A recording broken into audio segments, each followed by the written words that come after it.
Assalamu alaikum and welcome to today's episode of Show Me the Market. My name is Sumaya Hussein.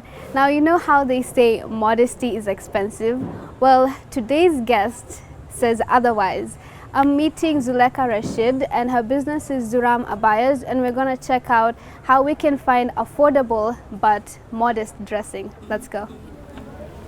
Assalamu alaikum. Wa alaikum salam. Welcome to the office. Thank you. Mashallah, these are just my colors.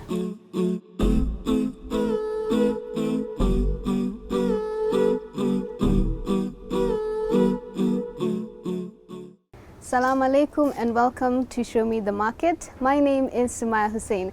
On today's program, we have a very beautiful business lady named Zulekha Rashid, and her business is thrifting abayas from abroad. Welcome, Zulekha. Thank you very much. So, why abayas? Because modesty dressing in Kenya is very expensive. Like to get an abaya, a new one, you have to have like quality, you have to have like 5,000 to 10,000 Kenya shillings. So I saw this concept in Tanzania where they are selling thrifted abayas, second-hand abayas. They import them from UAE.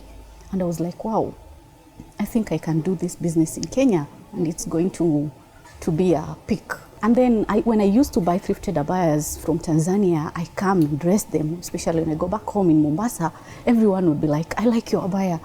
Could you just sell it to me or kindly gift it to me? So that's when I was thinking, okay, there is a niche.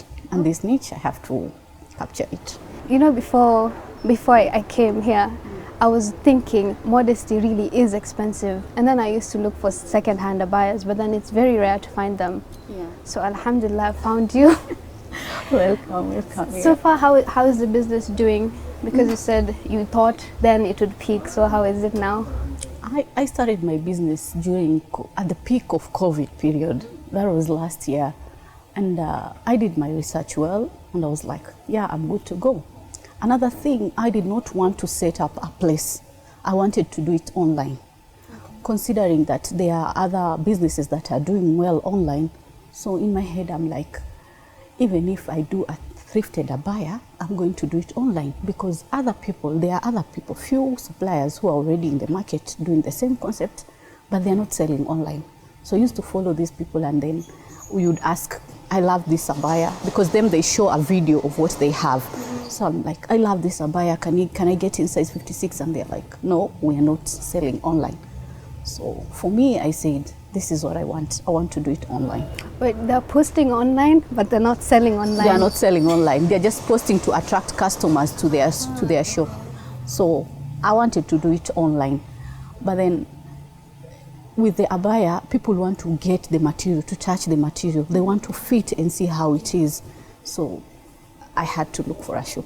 So why did you choose Pangani as the location? I had like 4 locations in mind.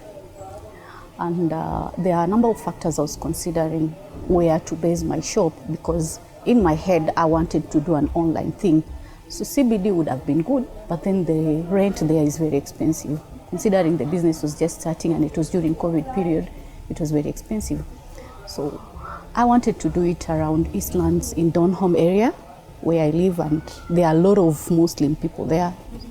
But then I would not have reached the larger market. So Pangani for me was ideal, considering the factors like rent. Secondly, I'm strategically placed between Eastleigh and town. I can send parcels everywhere from here very comfortably. Yeah. Okay, that's fair enough.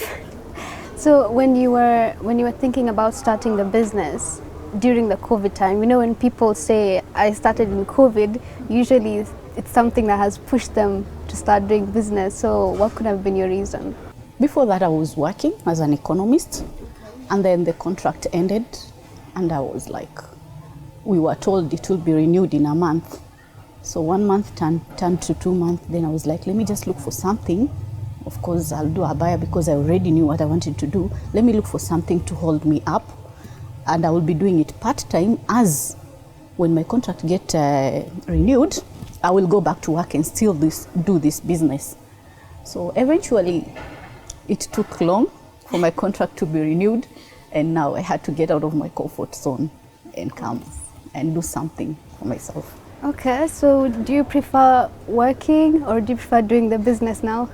It's a tricky question to ask because looking at it, I had invested so much in my education. I did my undergrad in economics, I did masters in economics, and I have experience in it. Now I'm here. I've also got experience in business, and I kind of love it. There are aspects of this job that are very beautiful, and there are aspects of my career that are beautiful, considering both of them are things that I love doing. Yeah. So probably if I get a place, I would go back to work and at the same time continue running this business. Yeah. So that during my free time, I'll come and check on my business. I want you to take me through the entire process of, like starting from 0 and then getting to 100. First, when I started my business, I approached a lady who was already doing the same concept as mine. I knew what I wanted to do in my head. I had already seen it being done in Tanzania. Then I saw this lady doing it. I was actually her customer and her friend. So I approached her before I approached other suppliers, other people who are doing the same concept, and people will not tell you where they're getting the products from. So I approached this lady and I explained to her my situation, like, look here, I'm your customer. I've been buying from you all this time. I already had this concept, but then right now I don't have a job. Right now I don't have a job. I want to get into the same kind of business that you're doing. So she told me, like, okay, I'll give you 1, 2, 3 about the business, but then you have to go and do your own research. Okay. I'll tell you where the bells are coming from. I will not tell you the exact location, because there's always a blame game, like you told me a bad location because I'm your competitor and such kind of things. So she told me, and I went to Mombasa to the wholesalers who are selling the products. These are the Abayas? The Abayas, yeah. So when I went there, I did my research and I settled for the first bell. I'm like, this is what I want to do. I'm taking it. I bought it. Okay. Wait, you get to see inside the bale? You don't get to see. And that was my first heartbreak. Oh my goodness. So came with my product in Nairobi. At home, I opened. Shock on me. I will tell you, they are rags. All of them. You're not serious? Yeah. I just took all of them, placed aside, and I went to bed. Like, I couldn't take it. It was so disappointing. The material, the colors, or everything. They were poor quality, very poor quality, and I was so disappointed. I called the lady. I'm like, oh my God, I got the worst quality ever. Then she's like, yeah, that's why I wanted you to go and do the research on your own, so that you learn also. You see. So how much did you spend on this first bale? Oh my God. Ideally, they sell first grade bale of Abaya at 24 and above thousand. But then what's first grade? First grade is the high quality. There is a premium grade. Premium grade is the best top quality. Then there is first grade. It's good quality. Then there is second grade. That is the bad one. Okay, and these all are thrifted, like second-hand clothes? Yeah, they are thrifted. So when I went there, I was deceived. They gave me the second grade and told me this is the first grade. And it was branded first grade. I don't know. When you are new into something, you just have to learn through the process. Yeah. So yeah, I got my rags. I looked at what I'll do with these rags. Oh my God. And what did you do with them? Ideally, I wanted to burn them all first. Then this lady advised me, like, no, there are people who are very needy. You can take them somewhere where these people would at least appreciate. You see them, they are faded, but somebody does not have that faded abaya. So I collected all of them and took them to a mosque. So you give them out? All of them. MashaAllah, that was the best. Yeah, what else could you have done? Nothing, yeah. So from there, you went again to get another bale? I relaxed for like 1 month, then I went again to get another bale.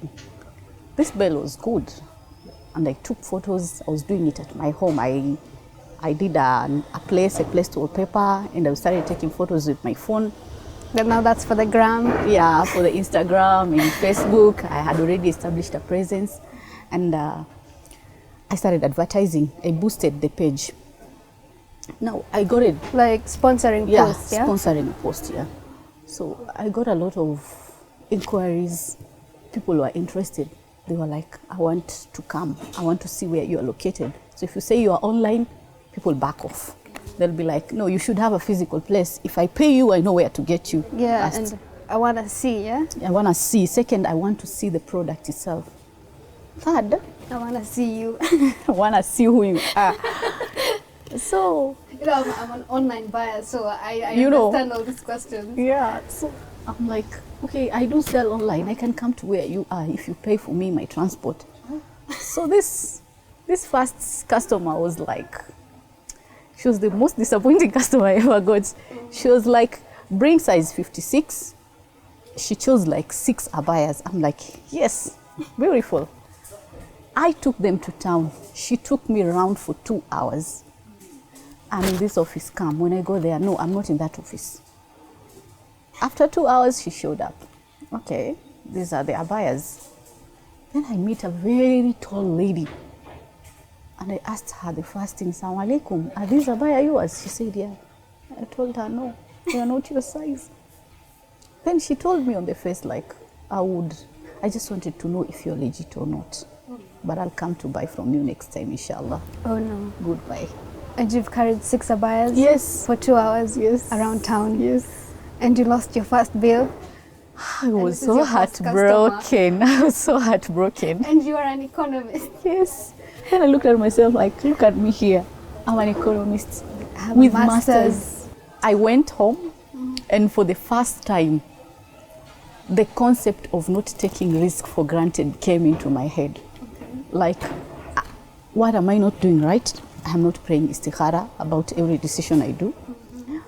I am not depending on Allah for my risk. I am not even praying for my risk. I am not thanking Allah for my risk. So I said, let me do it religiously fully now. Okay. Yeah, so it taught me tawakkul. And I sat down in my prayer mat, I prayed. I started telling Allah, this business, I'm keeping it in your hand, and please just help me. And I do that every morning. I wake up, I pray, and then I ask Allah, today I want to go out, kindly bring for me my risk, make it halal. So that night after I was done, somebody contacted me, a lady from Marsabit. I will never forget her. Okay. She ordered 2 abayas.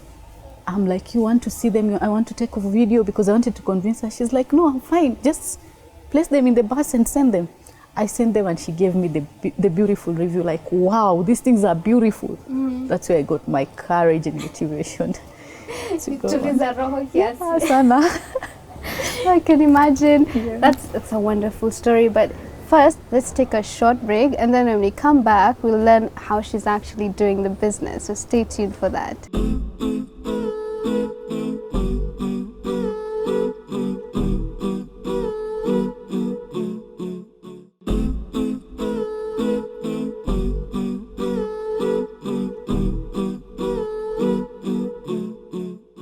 Welcome back to the program. You're watching Show Me the Market, and I'm Sumaya Hussein. So for those of you just tuning in right now, we are in Pangani, and I am here with Zulekha Rashid. She told us a very interesting story of how she started her business, mostly downs. Hakuna ups, ndio? Kama there were some ups when you were coming up. Yeah. Well, after some time, I got a place in Pangani, and the rent was amazing. I'm like, okay. This is the place, yeah? Yeah. I initially had a shop. I took a single shop there, and I said, let me just go out. Let me get out of my comfort zone. I've already lived the entire thing on Allah, so I'm taking my first step. And I got a place, a very small place, and I placed two stands, and I arranged my abayas there. And anyone who would contact me, I would tell them, come to Pangani, shop number 114. I was at shop number 114. So, and funny enough, customers would just hear I'm at Pangani, shop number 114, they would say, I'm not coming, send the parcel. Before that, if I would tell somebody I'm doing online, they would not agree. But right now, because I have a physical location, it started boosting my sales.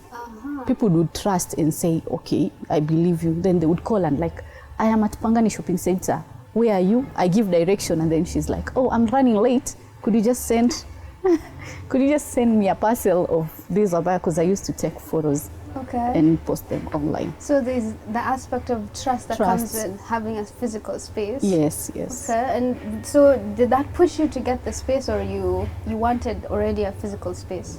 I wanted a physical space because after doing the online, I saw the challenges in it, especially the kind of product I'm selling. Abayas, they come in materials.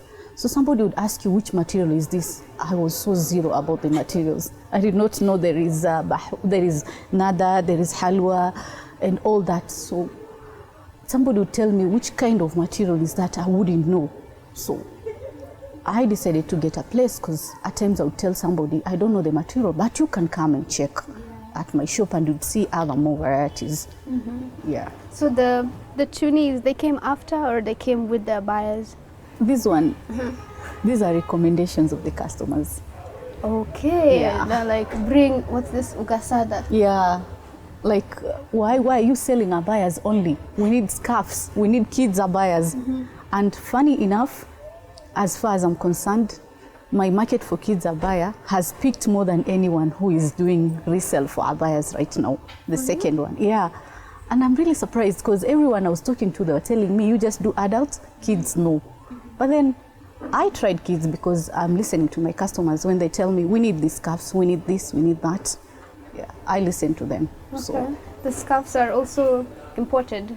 no, the scarves, these ones are new. Yes, they are imported. I get them from wholesalers and I come and organize them here well. I do sell online a lot. I post, yeah. So since the thrifted, and then you said you didn't know maybe the material and stuff. So right now, how do you decide on the pricing? Because I can imagine you're getting a bale and you're checking them out. So what are some of the factors that you put into consideration? First of all, I moved from grade 1 bale to a premium bale. A premium bale is a top-notch bale, where if I give you an abaya from a premium bale, I tell you, go look for it, you're not going to find it first. Secondly, if you find it, you're going to be charged 10,000 and above. Because if it's new, it's very expensive. So the premium ones are completely new? They are not thrifted? new. They are thrifted, but slightly used. Okay. Yeah, Okay. they are slightly used abayas. But if you go get the same abaya from a shop that is selling new abaya, that abaya is going to be expensive. So I moved because of the online platform. Sometimes they would see and say, I want something unique. The ones you're selling, I can easily find in a silly new. I just have to add 1,000 extra and I get it new. And that was true, or just something they say? I was really naive. Sometimes it was true, because in the Bale, they are very good ones, then they are good, then they are the ones that are in not really good condition, then there are ones in bad condition. So my pricing is based on that. Okay. I look at the very good one and give them a very fair price. And what is fair? Yeah, my prices ranges from 1,000 to 2,000. That's very fair. Yeah, it's fair.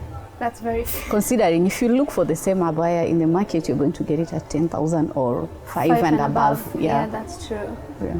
So you can tell this one's came from this bale, this one's came from the other bale.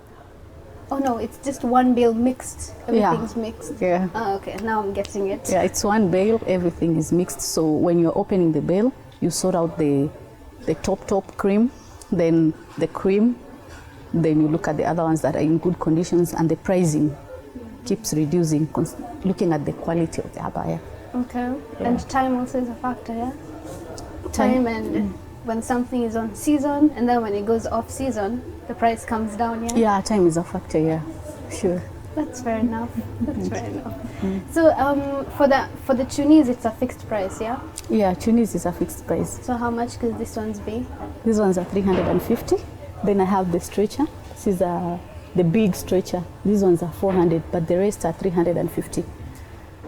You know, this scarf, I could get it somewhere else with 500. Yeah, considering I'm also in between town and Isili is giving me a big competition.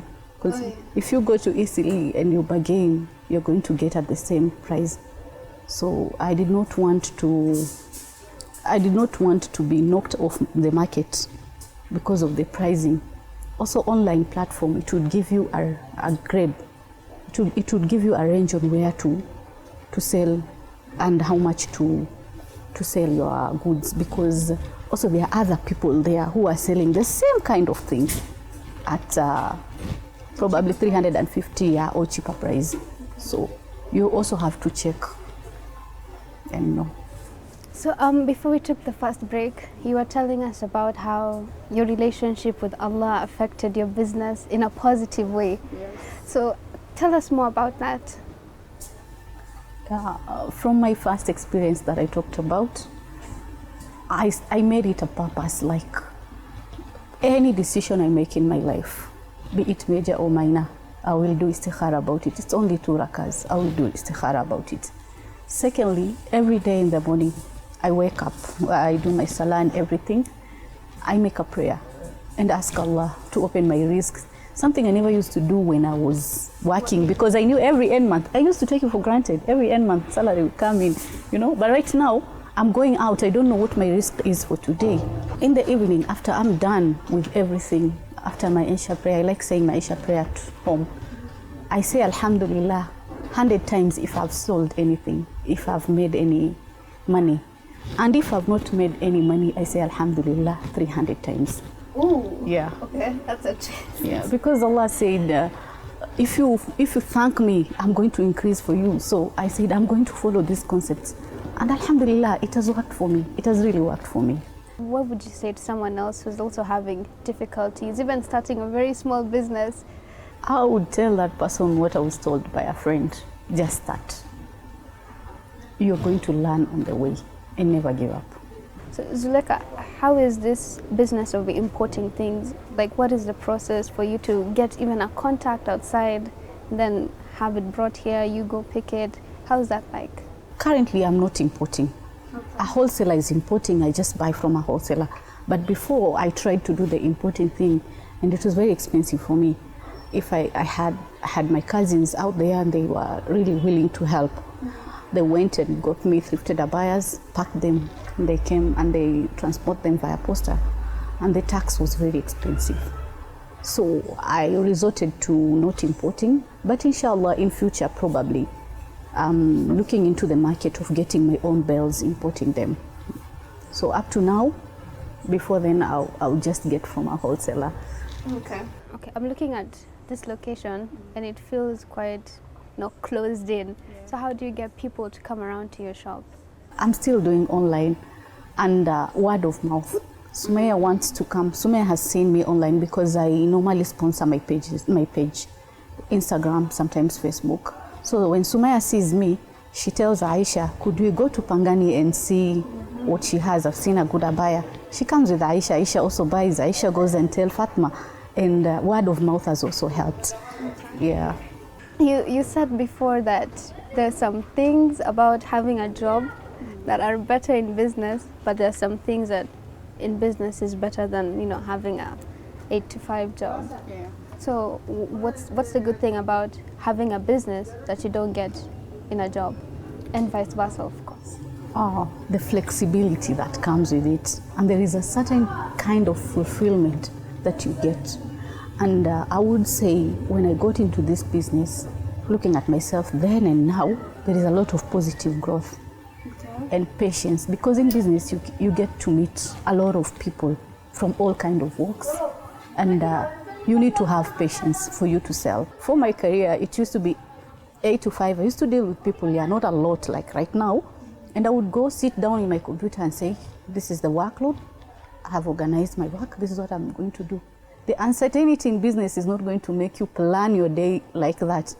You plan, but then things are going to change the way. You might you can go a whole day without having a customer, yeah? Yeah, you can. But alhamdulillah. Alhamdulillah, yeah. If you go a whole day without a customer, alhamdulillah 300 times. If you have a day with customers, alhamdulillah 100 times. I don't know, you can do it more. That is my way of doing it. Mm-hmm. Yeah. When you're doing trade, there's definitely no deceit, yeah? There is a lot of deceit. But not from this side. No. Here in Pangani, people tell each other take care of so and so, because they're out there to do some mischievous things. Somebody would come, try on an abaya, because I have an exchange, a place to change. Try on this, throw, try, throw, and then remains with one inside and put on her abaya on top. And then she's like, I have not liked any abaya, I'm leaving. And then, you have a heap of them she's thrown. You would not know if she's hidden one abaya inside, But I always keep tabs. I'm very alert on Sharp. that. Yes, I'm very alert on that. Because they would go. People used to do that. Even in the scarves, somebody would come and sit here, try to look at the scarves, and before you realize it, one is gone, without even paying. Do you sometimes have non-Muslim customers? Yeah. Because I have a lot of friends who are always like, oh, I like the way you guys dress. What can I get these abayas? And I'll be like, hey, silly. Yes, especially for the Turkish abayas. I get a lot of non-Muslim customers, the Turkish abayas. I get a lot of non-Muslims because Turkish is like the kimono, the top covered up, and it's so trendy. So they would see it online and somebody would come like, I want to go and check. They would even buy a scarf and like, how do I look? Oh, this is what I'm going to do. Yeah, I get a lot of non-Muslims too. Mm-hmm. Yeah. And what do you do to the customers who like to over bargain? You're like, this is 2,000, and they'll be like, okay, 800, mommy, 800. I always have a minimum limit I can go. As a seller, below this, I'm not making anything. You need a floor price. Yes, okay. The last one. Like if I reach somewhere close to that, no, I would just say, inshallah, when I have an offer for 800, I will give you a call. And I normally give them a call. If not giving them a call, I send them a message because I'm using WhatsApp Business. It has a label where you can label your customers like, these ones, they want to be notified when there is an offer. These ones want to be notified when there are new stocks. So I've already placed them in a label category. When I'm doing an offer, I write them a message. Hello, I'm doing an offer for 800, all the abayas. You can come and check them out. Okay. Yeah. Do you wear your own abayas? Yes, this one is from Zuraam Abayas. And do you have to pay for it when you take it? Of course. I'm an economist. So you know that when you take an abaya, you dress, you give your aunt, you give your cousin, it's a loss. Well, no, I don't. I had that challenge initially of giving credit and such kind of like giving out. When I'm giving out, I'm giving out. But it's strictly business. You come here, you come like the way you go to any other shop, you come here, you buy. If you don't want to buy, thank you. Yeah. So I do buy my own abayas, and I take them from my account and transfer the money to the business account. It's easier for accounting in the long run. Yeah. How supportive were the people around you when you started this business? When I started this business, I shared my idea with some friends, and friends were like, go for it, Zu, make your hands dirty. Don't look at masters and say, I can't sell thrifted abayas or thrifted things. Go for it, make your hands dirty, so long as it's halal income. And I remember my brother-in-law asking me, what do you need? And I said, I need license, that's where I'm stuck. He got me license for my shop. Okay. My sister was like, I'm your first customer for this premium Bale. She came and took some abayas. And there is this close friend of mine, she's not a Muslim. And she came with her husband. They gave me an envelope and told me, buy something that you're going to see every day in a business that is going to impact you. And looking at the envelope, I saw 20,000 Kenya shillings. I was really impressed, considering I know they were doing half salary like everyone in Kenya were during COVID. I went and bought myself a steam iron because when they come, they are always greased. Yeah. So I know it's now easier. I use steam iron to iron all of them. When I wanted to move from a single shop to double shop, I wanted to do something beautiful. Just because it's thrifted does not mean you would just pile them somewhere. Yeah, you have to do something beautiful. And this friend came out all the way. I was supported, and like, even though it's going to be a loan, you're going to pay me, but somebody to come out and support you to have this kind of beautiful place on a loan without interest, without anything. That's so beautiful. It goes a long way. It goes a long way. I've actually known who my friends are. I've That's what actually everyone known. in business says. Yes, who will support me? I know them, and inshallah, I hope I'll also hold people's hands. Thank you so much, Zulekha. Oh, welcome, Thank you for welcome. gracing our show today. Thank you for coming. And thank you guys so much for staying tuned until the end of the program. My name is Sumaya Hussein. This is Show Me the Market, and I will see you next week.